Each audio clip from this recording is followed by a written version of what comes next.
سرخط مهمترین خبرها: ولادیمیر پوتین به تاجیکستان سفر میکند. تاجیکستان و ازبکستان برای 2 ماه همدیگر باج جاری کردند و بازداشت یک کارمند ریاست کافتکاب جنایی وزارت کارهای داخلی.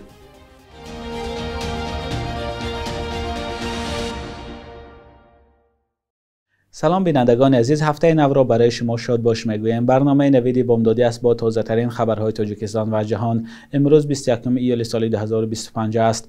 ولادیمیر پوتین رئیس جمهوری روسیه ماه اکتبر امسال با سفر دولتی به تاجیکستان می آید. این معلومات در برنامه کاری حکومت تاجیکستان برای نیمه دوم سال 2025 نشر شده است. رادیوی آزادی 20 ایول با این سند شناس شد. جزئیات بیشتری سفر پوتین به دوشنبه معلوم نیست. مقامات تاجیکستان و روسیه درباره این سفر رسما چیزی نگفتند. در برنامه کاری حکومت تاجیکستان آمده است که در ماه اکتبر و برابر با سفر ولادیمیر پوتین در دوشنبه نشست شورای سران کشورهای اتحادیه دولت‌های مستقل و واخوری رهبران کشورهای آسیای مرکزی جمعی روسیه برگزار می شوند. ظاهرا یکی از هدفهای سفر پوتین به دوشنبه شرکت در این همایش‌ها است. ولادیمیر پوتین بار اخر سال 2022 به تاجیکستان سفر کرده بود. این اولین سفری خارجی پوتین بعد حمله ارتش روسیه به خاک اوکراین به حساب می رفت. در جریان سفر اخیر پوتین به دوشنبه یگان سند امضا نشده بود. تاجیکستان من بعد از نورهای مینرالی، خیمیایی و ذاتی که از ازبکستان آورده می شوند باج وارداتی می ستاند. رادیوی آزادی 21 ایول با سند دو جانبه شناس شد که در آن آمده است تاجیکستان دیگر از نورهای مینرالی وارد شده از ازبکستان باج می ستاند.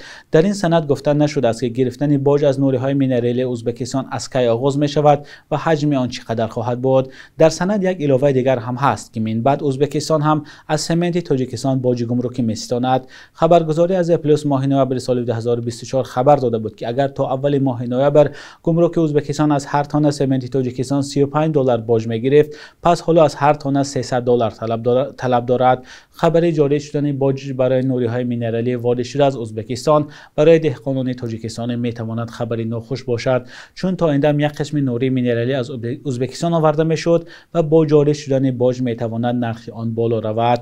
هنوز معلوم نیست که چرا تاجیکستان و ازبکستان برای واردات نوریهای مینرالی و سمن از همدیگر باج میستانند. پیشتر رسانه‌های ازبکستان گزارش دادند که زیاد کردن باج گمرکی برای سمنت تاجیکستان احتمال با مشورت کارخانه‌های استحصال سمنت ازبکستان انجام شده است.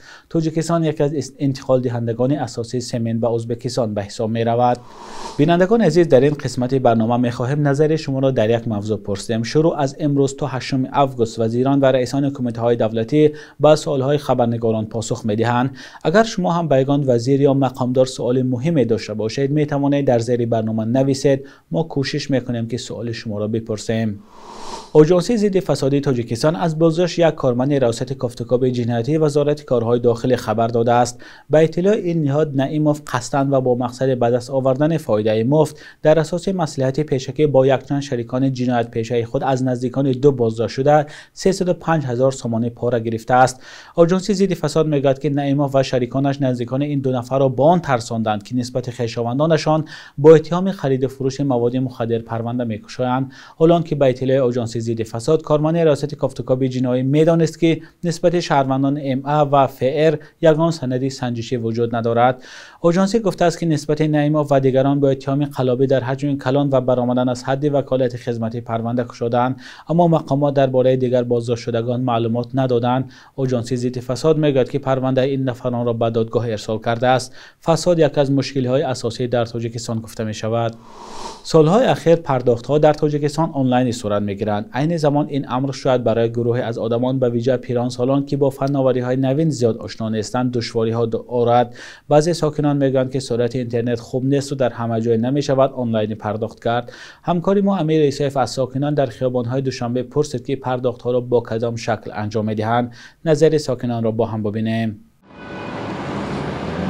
پرداخت‌های آنلاینی با همه قشر جامعه خوب است، مفید است.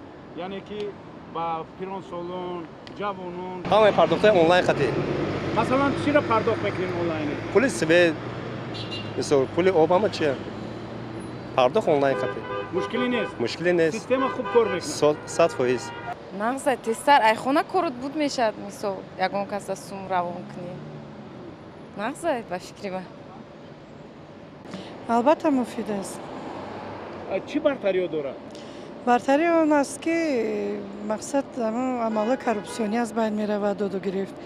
غیر نقدی به طور ضروری پرداخت می شود تمامی و مبلغ‌های دولتی بودجتی، یعنی از اونی که دست به دست وای است همون فکر میکنم الکترونی رسیدو خوبتر است. فقط دلیل شده میتواند برای از بین بردن عملهای کورپسیونی. نه برای ما چی مشکلی است؟ هم تلفن و چیزی در کارت بود میکنی رفتن میگیری دیگه، نه بانک میره نه کاغذ پر میکنی نه چی. همین خوب است برای خوبه خو هم حکومت خوبه هم مثلا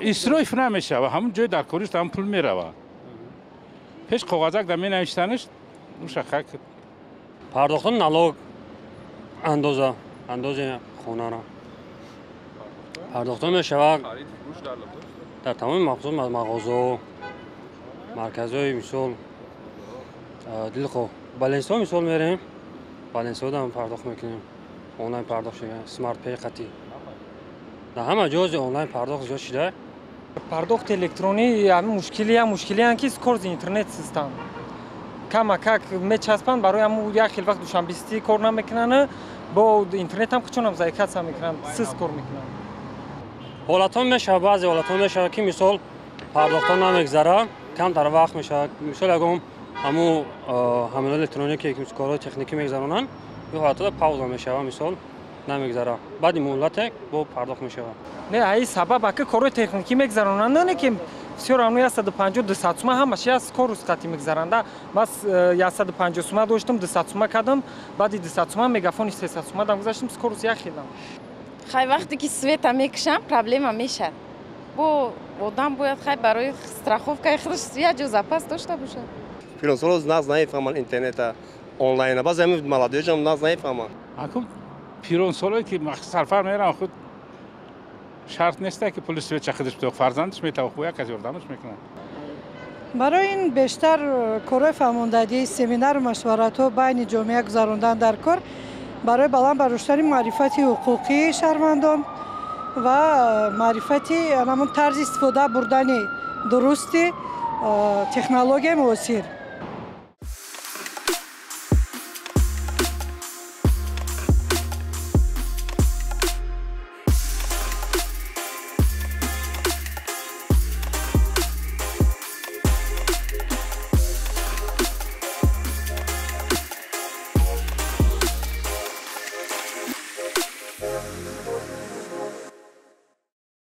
بخش یک روز تاریخ است که مهمترین تحولات تاریخی در روز 21 ایول را فرا می‌گیرد.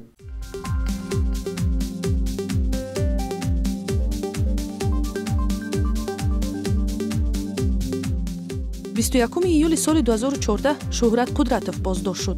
شهرت قدرتوف وکیل دفاع زید سعیدов سابق وزیر صنعت زندانی تاجیک با اتهام طمع‌کاری بازداشت شد ولی خود او اتهامات را رد کرده است.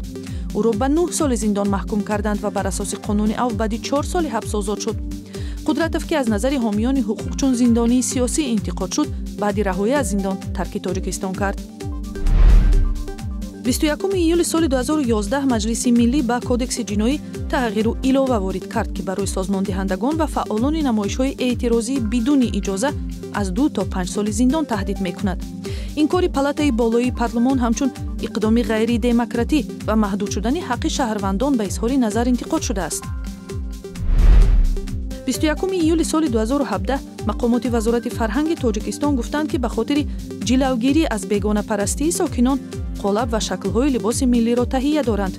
وزیر فرهنگ شمس‌الدین آرومبگزاده گفت با این کار کمیسیه مخصوص با دستور دستگاه اجرایی پرزیدنت مشغول است. اقدام مقامات همچون دخالت به آزادی‌های شهروندی و تلاش از توجه به لباس دینی دور کردن ساکنان انتقاد شده است. صبح امروز در بانک تجارتی تاجیکستان 1000 روبل روسی به 121 سومان برابر از 100 دلار آمریکایی باشد تا 950 سومان ارزش دارد. قرب رسمی بانک ملی تاجیکستان برای 21 ایول چنین تعیین شده است.